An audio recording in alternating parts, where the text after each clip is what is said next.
So yeah, it was difficult, but I must say by traveling on my own and meeting people that are so like-minded, I felt so heard and so included. And then I was like, there are many more crazy people like me that feel like this lifestyle fits them. And so I didn't feel alone anymore. And it's all about, I always say, finding your tribe. Hello and welcome to One Words, the podcast about solo traveling. My name is Anja and I'm your tour guide. While spending my winter on a small island in Thailand, I get to meet a bunch of new people with the most interesting travel stories. So here again, a new episode in English. My guest today is Delphine from Belgium. After spending a year abroad studying in Spain, Delphine knew a life lived in only one place is not for her. And a few years ago, after traveling in her free time around the world, she decided to take it a step further and become a digital nomad. She gave up her home, became an entrepreneur and found clients that were okay with her not being around physically all the time. And she found her tribe, other travelers, other digital nomads. Also, she discovered that having a home base is still something she wants. Hello, Delphine. It's so nice to have you here. Welcome. Hi, thank you. It's so nice being here. I start always with the same question first. So what does traveling mean to you?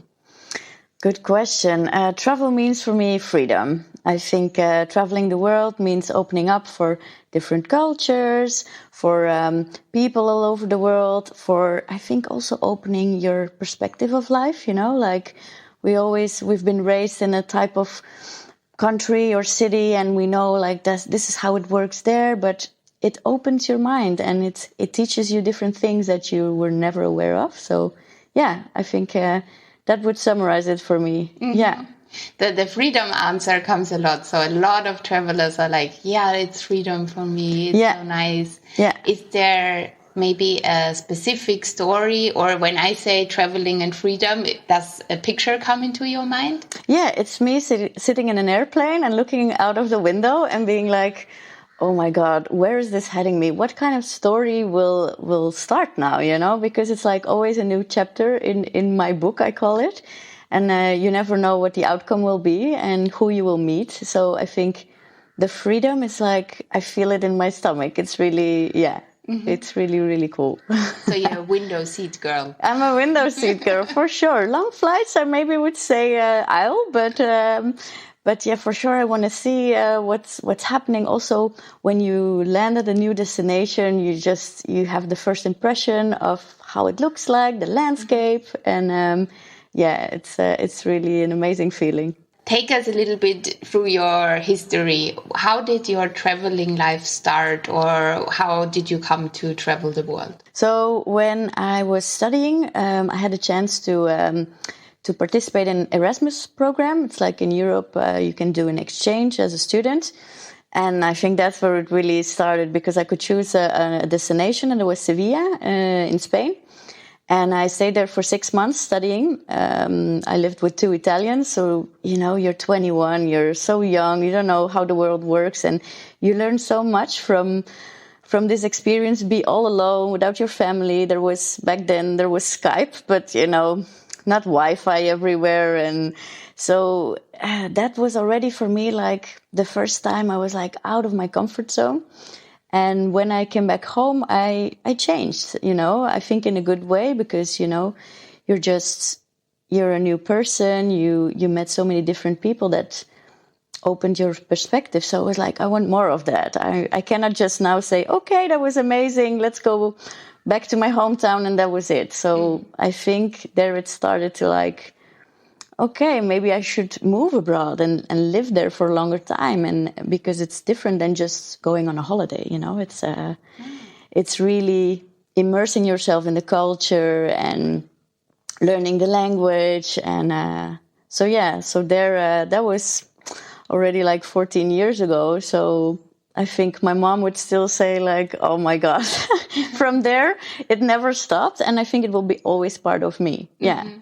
So when you say from this moment on, did you travel, like holiday travel, or was it always I move somewhere or I stay longer? I think both, because I think they're two different things. The travel, became a part of my, like, every year I was trying to go 2-3 times somewhere else because I need to, be stimulated with other nature, landscape, people. But the moving part is really like to educate myself and to find out what fits me, because I don't believe because I was born somewhere I should stay there the rest of my life. So those things I would really say I combine them. Yeah. And what does fit you so far? Good question. I think I've been struggling a bit, like finding my home base and saying like, okay, this is really what fits me. And I decided that's a few countries and that's fine. Because of the travel, you're like, it all gets a part of you. Like you get a piece of Spain I lived in Mexico and it forms you. So I would be like, there's not one country that fits me, I think. But it's good to have a base where you like to stay, and from there you can travel. That's I think. So what fits me is a difficult question. I think just trying out and believing that it's not like society requires you to have a base and stay there, but for me that's not just the answer. So Was it very difficult? I can imagine, like, growing up in your hometown, there is mostly the same growing up that I have. It's normal to have a family, to buy a house or build a house, to plant a tree, and things like that. Get a job, keep the job for years and years and years. And then you step into this traveling world, citizen, nature.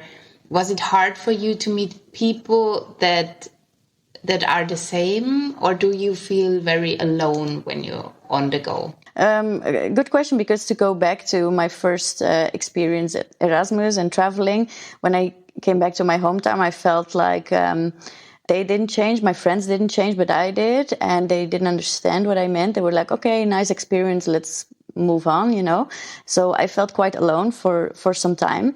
Also, my friends back home, they support me in what I do, but they don't get the restlessness that I have, and also the adventure I'm always seeking. And it's sometimes very lonely because you try to explain it, but if they don't have the same feeling, it's very difficult. And some people think you're running away of things or you're avoidant, but that's all not the case. And so, it was difficult, but I must say by traveling on my own and meeting people that are so like-minded, I felt so heard and so included. And then I was like, there are many more crazy people like me that feel like this lifestyle fits them.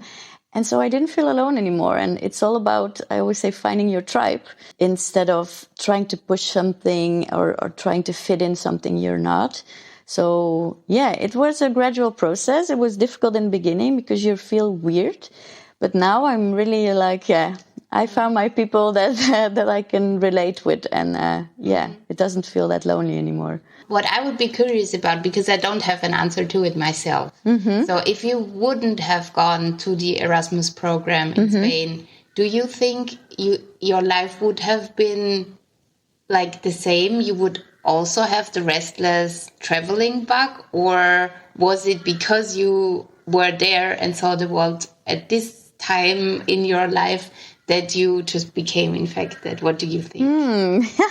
You're right. That's a difficult question. I think it definitely triggered it, but I do think it's part of my personality as well, that I'm always trying to find something that makes me feel alive. So I think at some point, if I wouldn't have done the Erasmus, there would something else happen that I was like, okay, well, we need to feed this hunger for travel. So I believe it was a trigger, and that was my trigger in my journey.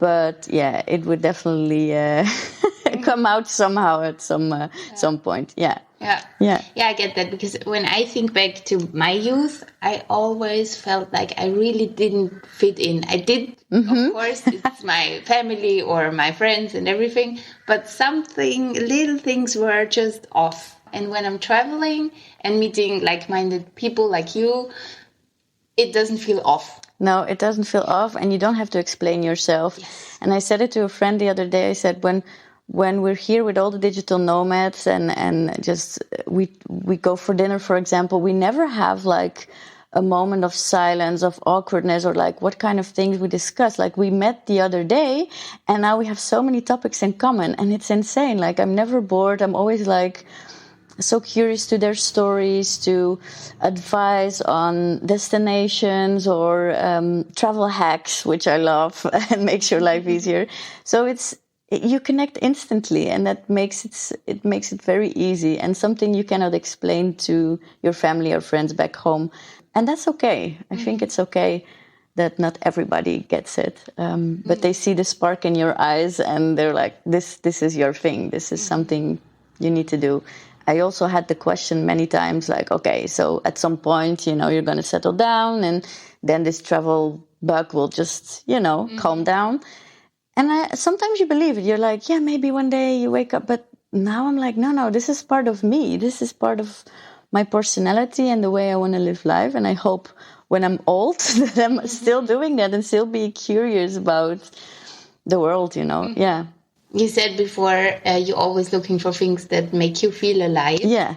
So how does that come into, like, what does it look like? Yeah, I would say I'm always on some kind of project, and that can be anything from learning a new language to building a community back home, or when I'm traveling, co-working with people, or learning new things, going on an adventure, and also doing things that I'm not comfortable with. And that can be in a podcast, like today's my first time, or it can be hiking somewhere because I'm afraid of heights, but I'm like, the view will be amazing, so just do it. And then, yeah, you feel like your heart is like going thousands an hour, and you're like, yeah, I'm here, I'm in the moment, and I feel alive. And I think that's something I really want to chase the rest of my life, Okay. to, always find a purpose. But you're not some kind of adrenaline junkie. I'm not at all. I'm too scared for that. No. And many people say, like, what is for you like adventure? For me, that's not jumping out of an airplane, but it's really like pushing yourself, like on solo travels, out of your comfort zone. It's like, you're going somewhere, there's no support because you don't know anybody there, but you trust yourself.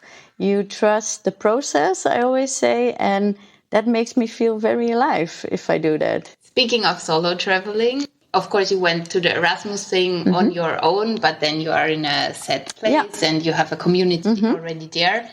But did you always have the mindset to go traveling solo, or were you in the beginning looking for other people to join you, friends or family or something? No, for sure.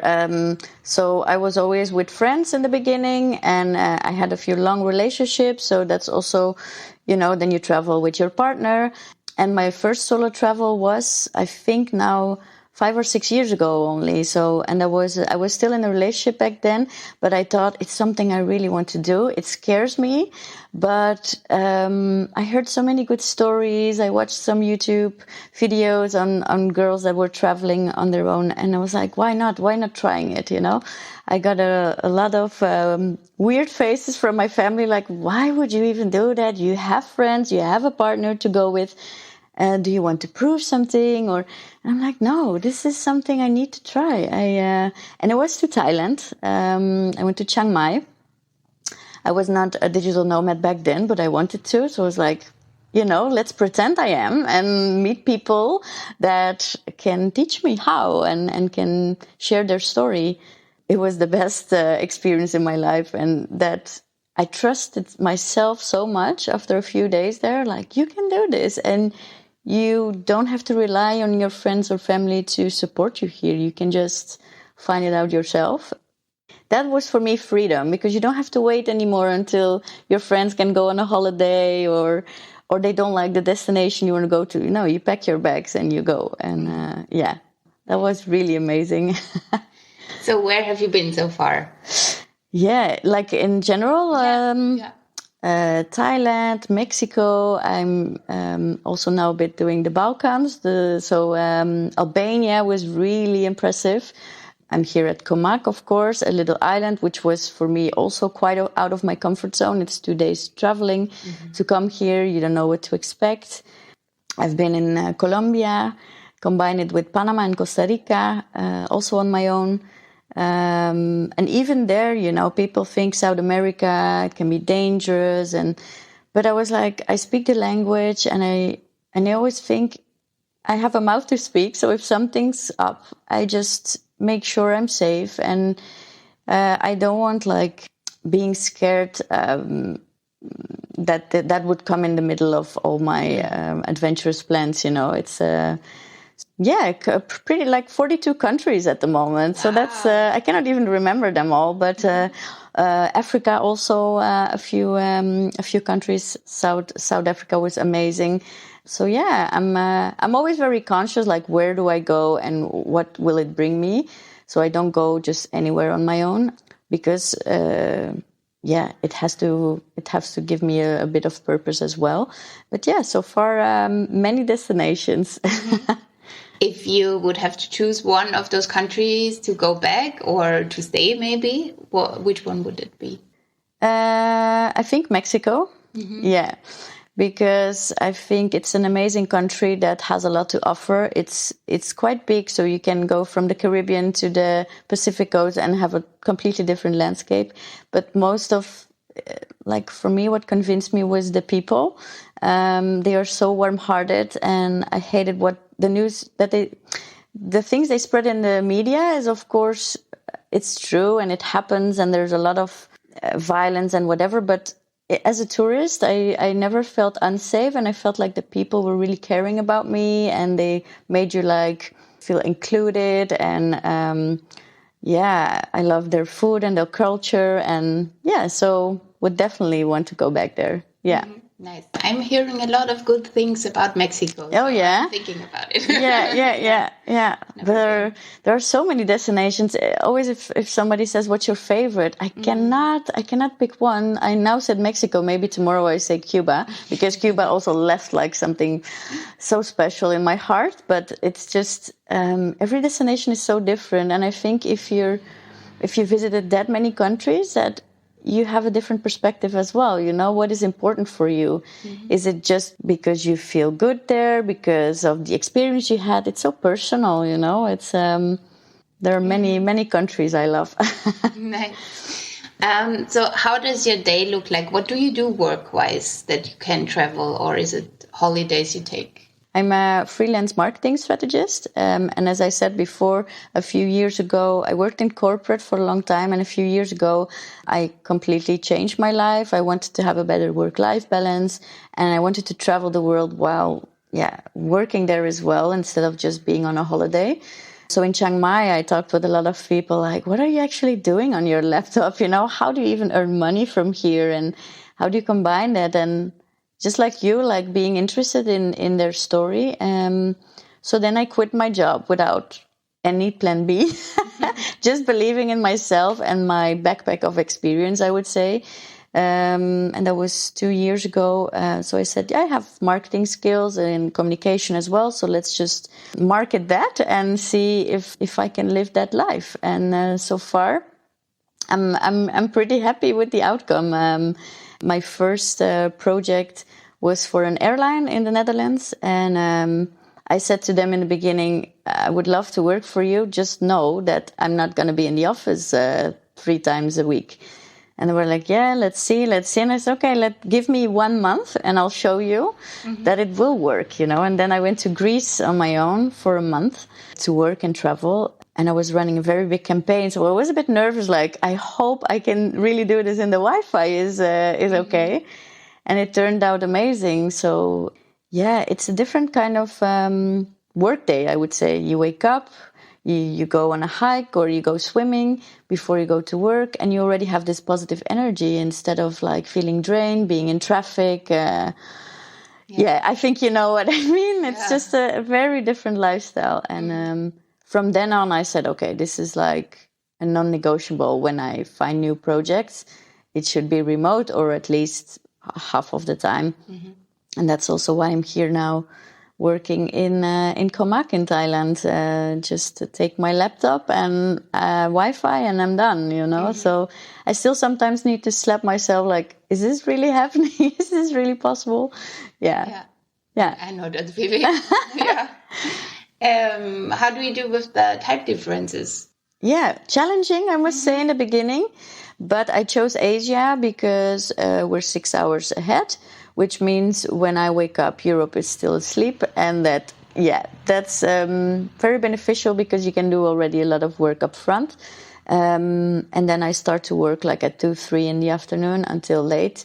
And sometimes that means with a few other nomads, we go for dinner, but we take our laptops and we're like, okay, sorry, I have a meeting now, or I need to fix this, or you need to be flexible. And I think it works both sides. You cannot expect to be, here on this beautiful paradise and then also have the best hours, or it's just a matter of being flexible. And I think in terms of productivity, sometimes you have to check what does the location do for you. Some destinations can be like so relaxing that you're like, oh, I don't want to work today, but then still I need to find a routine and I find a way to get over it, like going to a co-working where there's air conditioning and there are other people working instead of, being next to the ocean with the thought of, I want to swim all day. So that really helps. Yes. Yeah.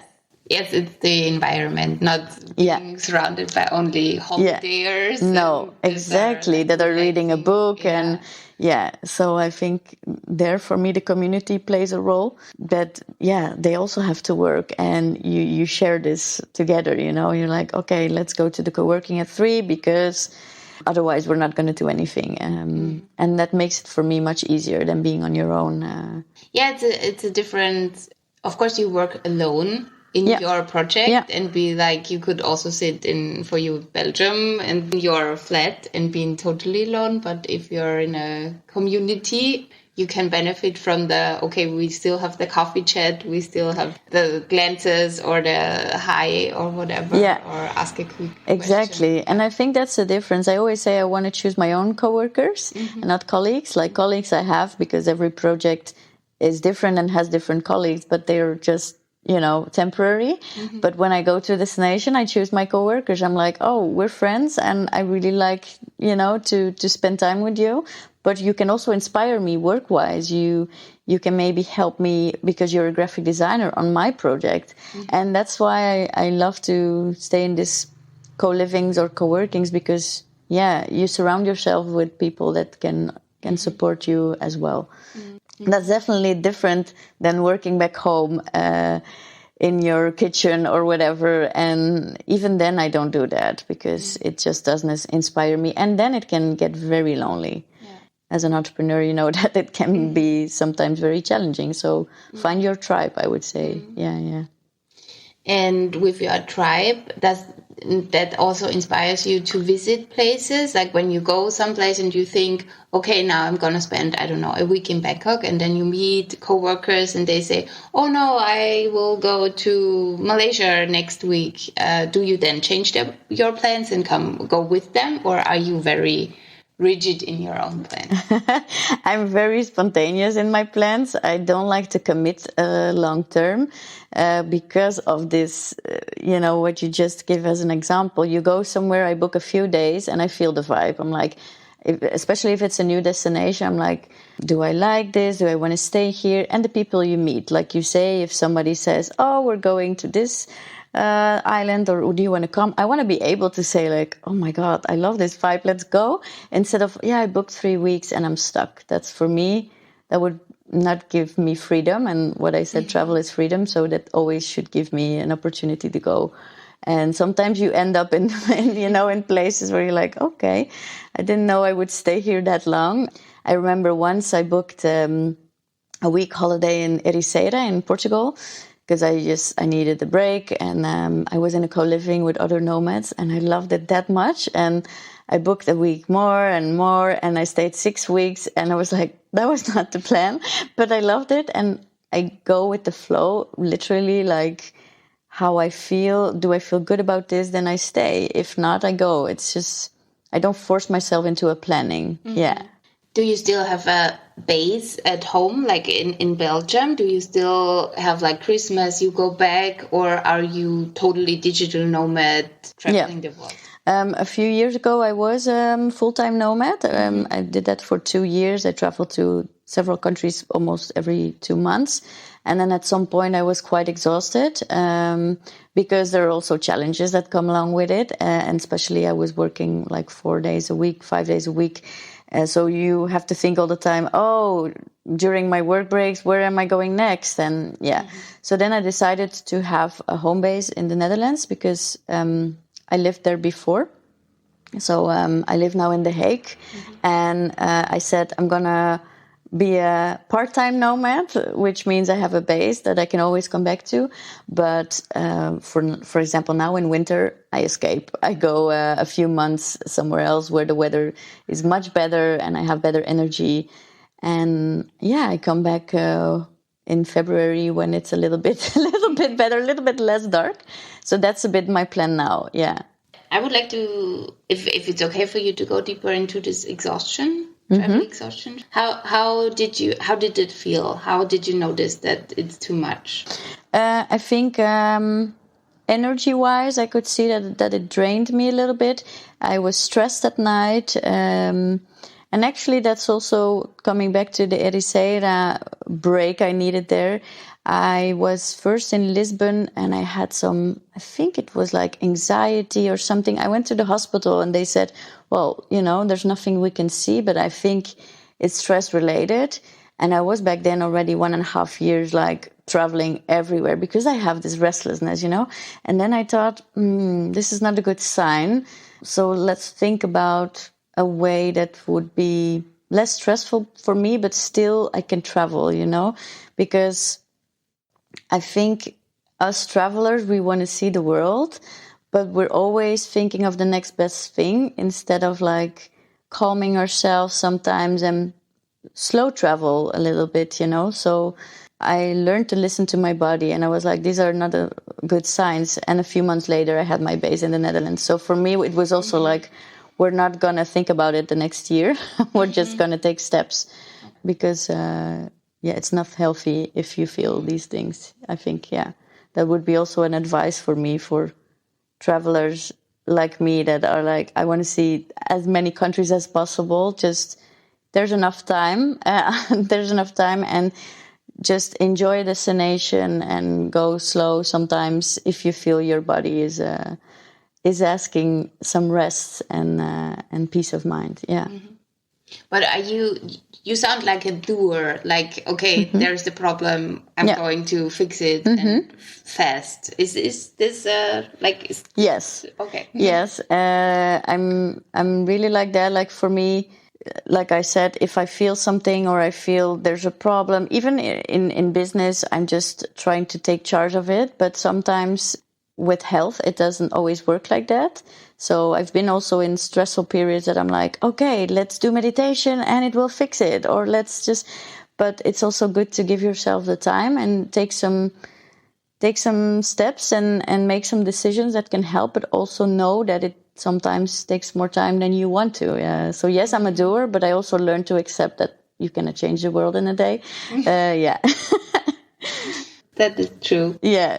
You recognize that as well. Yeah, I know that. Like your body will make you stop if you don't. Yeah, and you learn that sometimes the hard way. But I'm happy that now I know how to listen to it, and it's also sometimes a combination of work. You have to work at a destination, but if it's a new destination, you're like, but I also want to see everything. So how do I combine it? So I know if I'm on a project that's quite intense, I go to a destination I already know or been, so I can relax. I don't have the FOMO, like we said all the time, like, oh, they're going hiking. Maybe I should just, quit this meeting. But you also don't want to stress about money as a freelancer. So, you live and you learn. And I'm still learning every day. So Of course, we all are. Yeah. But the full-time digital nomad life, I don't want to do that anymore. But you're also working on a new project right now. Yeah. Exactly. Never a dull moment. So what I said before, I love communities. I've been building communities for years, which means from finding other coworkers to building an expat community in the Netherlands, it's all about finding like-minded people, right? So when I started as an entrepreneur, I was trying to find a tribe, like I call it, with other female entrepreneurs that have the same challenges, but that are also location independent, because it comes with different things. There are different challenges that they come through. So I thought, I cannot find it myself. Why not start it myself? As I'm a doer, I was like, let's see if I can bring other business ladies together to inspire, to connect, to grow together. And that's actually what I'm doing now. Because I think we're all in the same boat, but it can be very lonely and it can feel very lonely. So I think if we start a community with international ladies from all over the world to help each other, that can really, really be very beneficial. And it's going to be a global platform, because I would feel so bad if I do it only for the Benelux, because I have so many friends from all over that would be like, oh, I want to be part of this as well. So that's also why it's an online platform, because you cannot get all of them together physically. So so it's the name's going to be homebase, which stands for skills, health, and entrepreneurship. So it's a holistic approach. Like I said before, well-being is super important. So it's not like the next academy again to learn about social media and other topics, but it's also about how can you run a business while being healthy, while, being mindful, sharing your struggles and networking. So it's the one-stop shop I want to create, and a safe environment, because I think nowadays we try to compare ourselves with others and like, oh, she has that many followers and I have this struggle, but the rest of the world seems, to be completely fine with all these entrepreneurial challenges. And I want the platform to be like safe to share that, to be like, hey, I really don't know what to do anymore. Like, I'm stuck, or I don't have a lot of revenue. What would you do? And be open about it. That's really my goal. And so let's see how that works out. Yeah, that sounds amazing. Yeah, really thank you. Nice place to be part of. Yeah. And share also, if we talk about travel again, because we're location independent women, it would be nice to be like, hey, I'm in Mexico. Is somebody else working from here? Let's meet up. Because we all have this passion for travel and for living a certain lifestyle. Yeah, I hope with the community we can connect people from all over, and that would give me a lot of purpose. Yeah. Other than this, like work-wise, what are your plans for the foreseeable future? Where are you up to next now? Thailand, and what's coming? Yeah, after Thailand, I have a wedding in Croatia. I have a wedding in Croatia somewhere. I think it's in May. And what I want to do is see if I can do an apartment swap with somebody I know that has a house in Croatia. Because I'm like, I take every opportunity to stay there a bit longer. I'm like, the wedding is 1 or 2 days. Maybe I can just swap my apartment and, do a road trip there. I have a friend where I go every year to a destination that is more a bit out of the box. So we're thinking of Bosnia, maybe. And then the rest, I really leave up to the universe or me to like see whatever comes up. I try never to plan too many travels ahead, because I don't like to do a countdown of 4 months.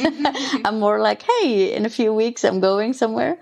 But definitely also with the community, I want to be where my potential members are, and that's in co-livings, in co-workings.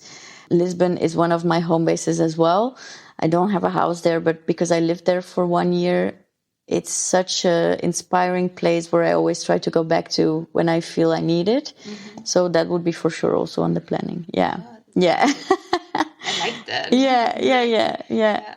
Is there still a bucket list destination you have to tick off? No, also don't do bucket lists. I know that's a very popular word, but for me it gives me stress, because then I think, I all have to do that. There are a few destinations I'm very curious about. One is Australia, and I think I need some time for that. That's like, you need 1 month at least to go there. And so that part of the world, and the Philippines, I heard a lot of good things. So yeah, let's see if I find some friends there, or because while you travel, you also meet people that are like, oh, you should go there, and I will be there. So yeah, I'll see what happens. Nice. Yeah. Talking about food, do you eat anything? Well, what do you mean with anything? Like you said, you're want to live life to the fullest and be like very adventurous. Yeah. So does that also add to food? No, not at all. Actually, not at all. That would be a big lie. No, I'm not so adventurous when it comes to food. Okay. I'm very interested in like the local cuisine. Back home in The Hague, we have a little group that is tour cuisine, and we travel around the world in the city when we try every month a different cuisine, for example. But when I travel here, like, I'm not the one that says, oh, let's try the insects, or let's try, the crazy stuff. I hate spicy food, which in Thailand is quite a struggle. I have a very weak stomach, so it doesn't help me at all. Okay. So when it comes to food, I think it's for me also, if I go to a destination, I think about that as well. But not a foodie. Love to eat, but... Do you cook yourself? Because I feel, well, in Thailand, I don't cook. No, yeah. Like, close to never. And because you always go out at some place. Yeah. But do you like to cook yourself? When is it like you need to have a kitchen with some friends? Oh, I'm sure there will be a lot of people laughing now. No. I don't like to cook, but I do like the feeling of I have a kitchen and I can have a home cooked meal or invite people. Because here in Thailand, exactly. You don't cook. I don't have a kitchen. So we go out 3 times a day. And after 2-3 weeks, I was a bit like, I want to stay at home, invite some friends, and also eat something that I choose. I know, how it's made. Or so, yeah, I think it's more the feeling of like the homey feeling instead of I want to make the best meal for myself, because I'm not the best cook. But I understand what you say. So if I would stay somewhere like a few months, then definitely I want a kitchen.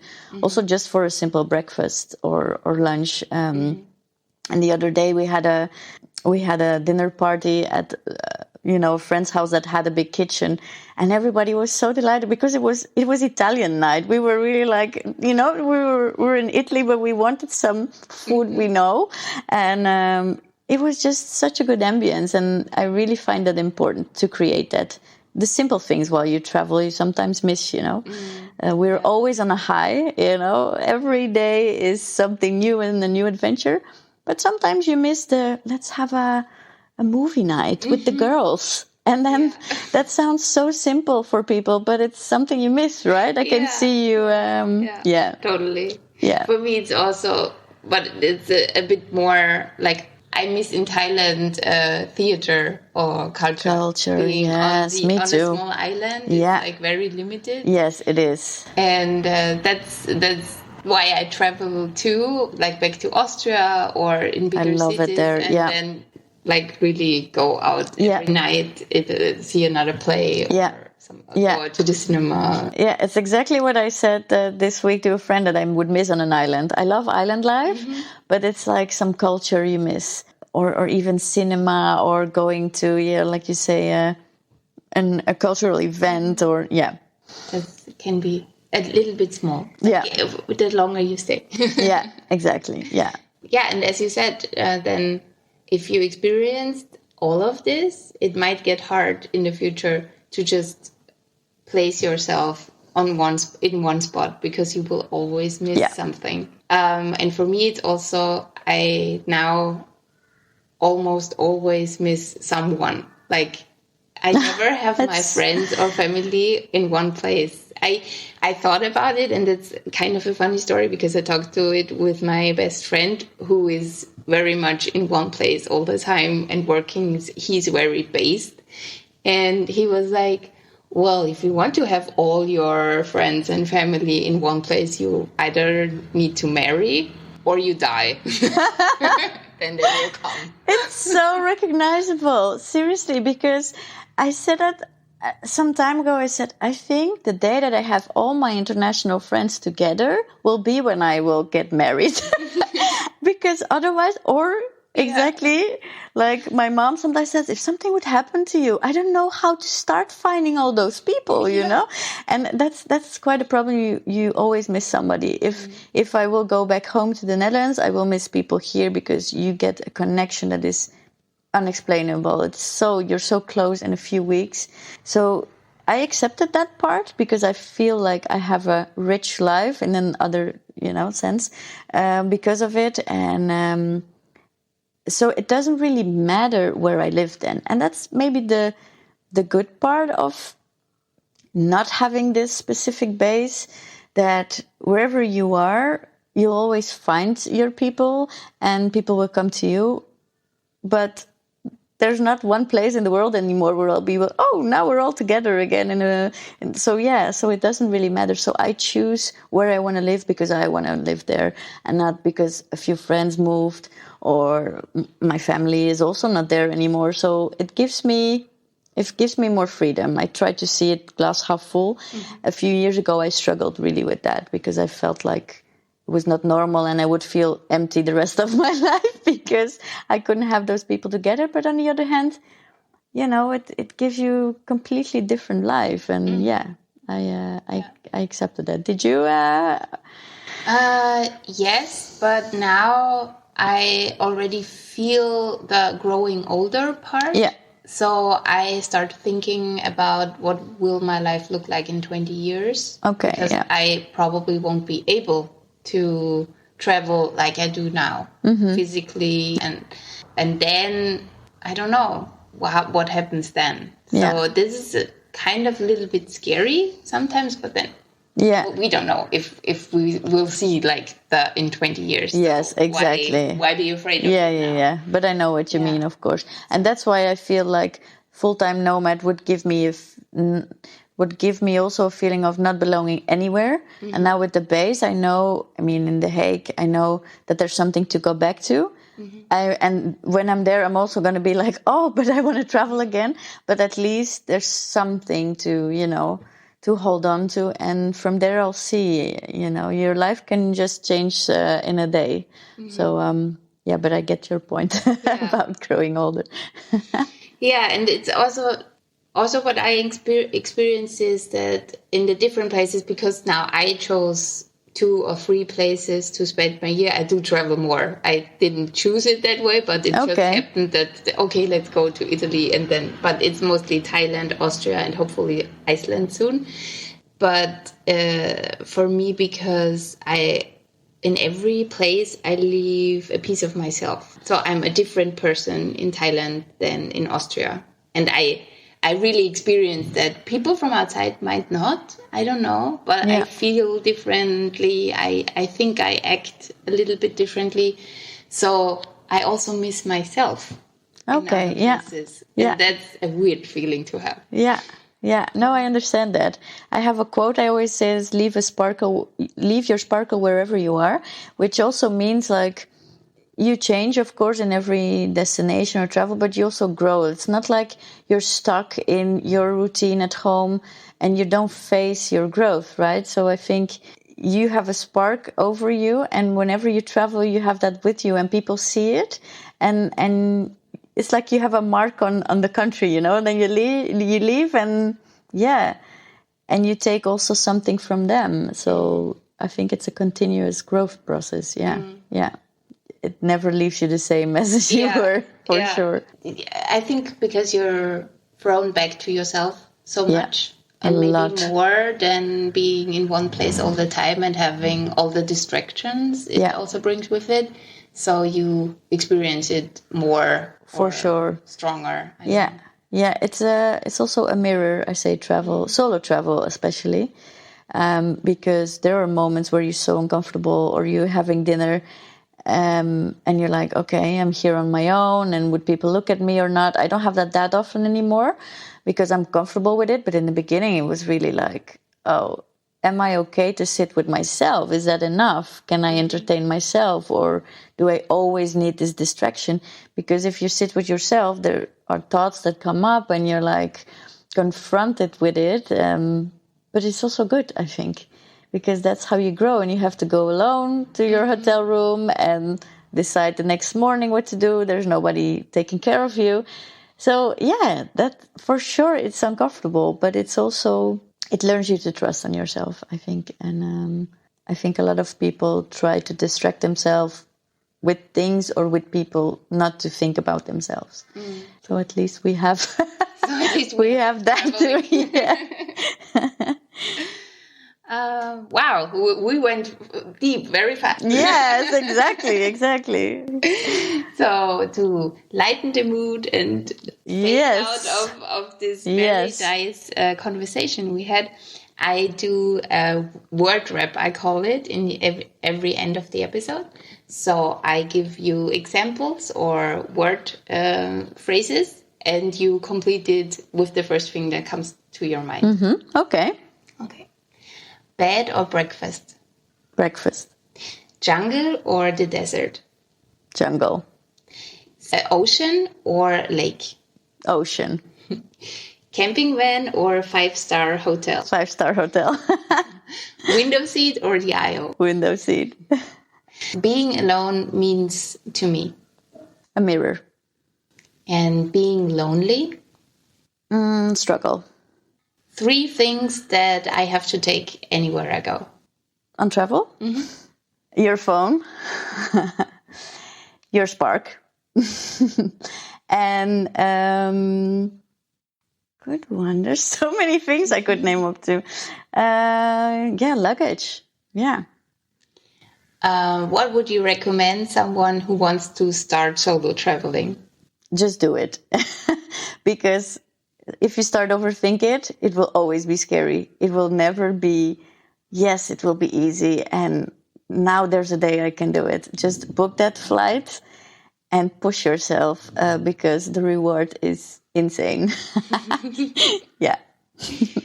Thank you so much, Delphine. I hope we discussed everything you wanted to discuss. Otherwise, you have to come back again. Yeah, I would love to. Thank you. It was really nice to talk to you about travel and the challenges and also the benefits and all the beauty of it. So thank you. Thank you so much. If you want to find out more about Delphine's project Shebase, you find all the informations and links in the show notes. Shebase is a global community of female entrepreneurs who want to connect and grow together. I hope you enjoyed the episode and the podcast. Stay tuned as there are more English episodes to come. If you are learning from and or enjoying this podcast, please subscribe and give it a star rating on your podcast platform. That's a terrific zero-cost way to support me. And if you have questions or suggestions about topics and guests you'd like me to include on One Word, please put those in the comment section or message me via Instagram. You find all the links you need for this in the show notes. Once again, thank you for listening, and as always, don't listen to us, go find out.